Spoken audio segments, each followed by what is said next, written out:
my name is Ritika Khurana and today I'm narrating a story written by me called One Day of Pure Freedom. Try and fail, but never fail to try. Stuffing all stationery in her bag, she tiredly got up to leave the office. Bidding goodbye to her fellow colleagues, she walked out of the building looking exhausted as ever. But now the young lady was used to it as it was her daily routine. Let's get to know her.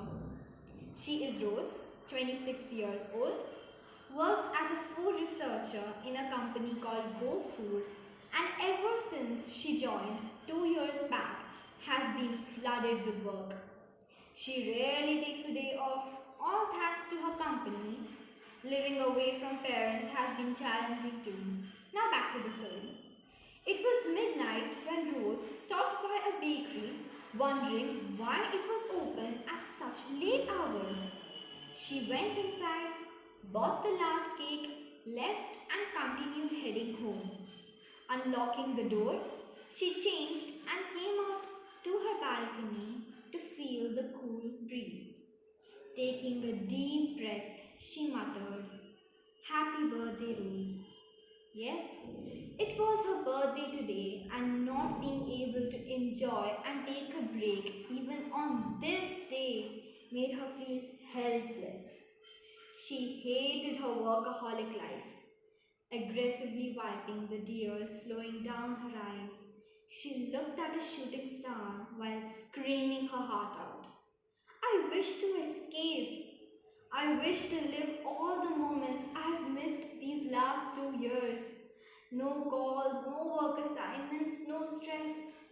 A friend with whom I can enjoy my rare holidays.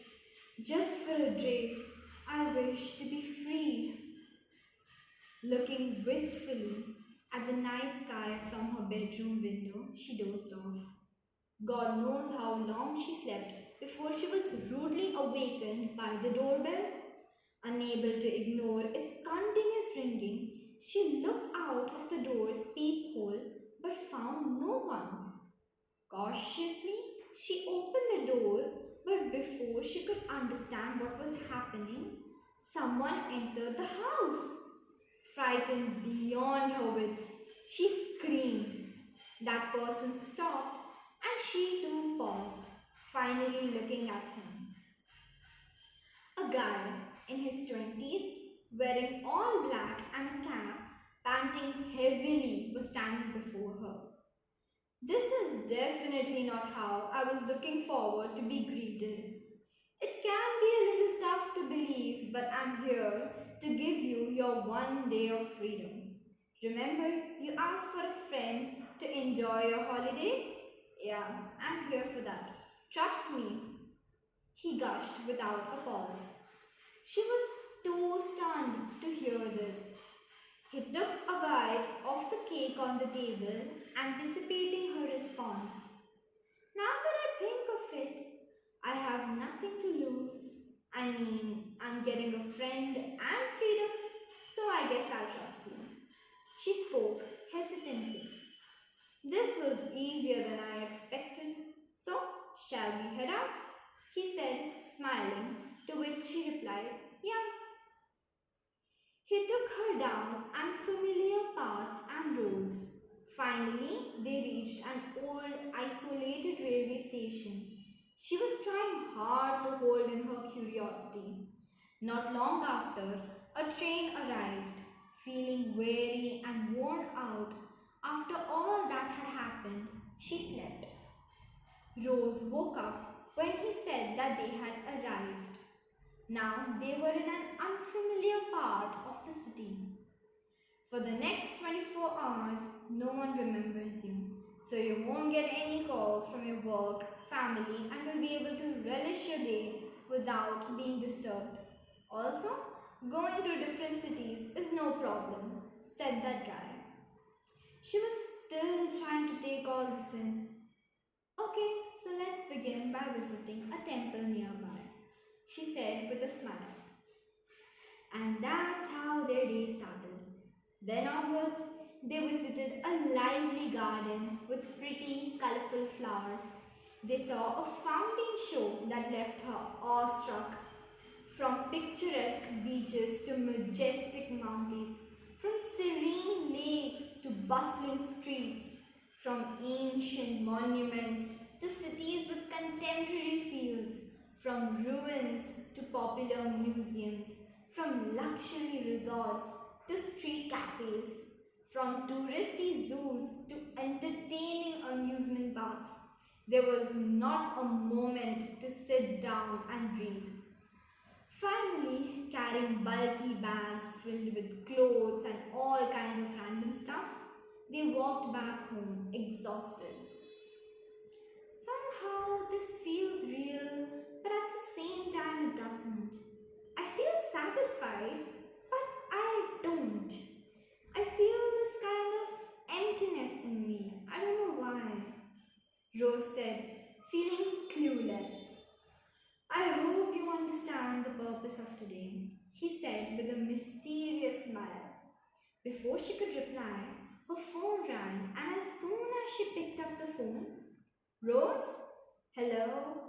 Why haven't you reached the office? Asked a colleague. I'll be there soon. Bye. She got off her phone.